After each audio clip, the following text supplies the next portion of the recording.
ആവശ്യമുള്ള സാധനങ്ങൾ മേടിക്കാൻ വേണ്ടി പോയാൽ കുറച്ച് അനാവശ്യ കാര്യങ്ങൾ കൂടി മേടിച്ചിരുന്ന എൻ്റെ ഗ്രോസറി ഷോപ്പിംഗ് നമുക്ക് കാണാം.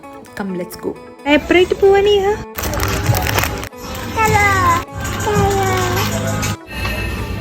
ഇത് പൊട്ടും അങ്ങോട്ട് ഇട്ടേ ഇട്ടോക്കട്ടെ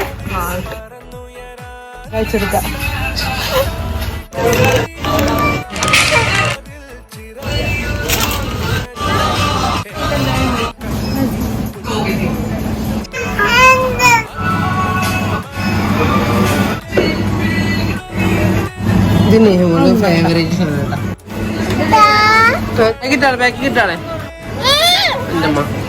ലണ്ടൻ ഡയറിയുടെ ഐസ്ക്രീം ഭയങ്കര ഇഷ്ടമായതുകൊണ്ട് ഇപ്രാവശ്യം നമുക്ക് ഫാമിലി പാക്ക് വാങ്ങാന്ന് പറഞ്ഞു. 1000 രൂപ അവിടെ തന്നെ തിരിച്ചു വെച്ച് എന്നിട്ട് സിക്കിൾസ് വാങ്ങി പതിവ് പോലെ തന്നെ. ചോക്ലേറ്റ്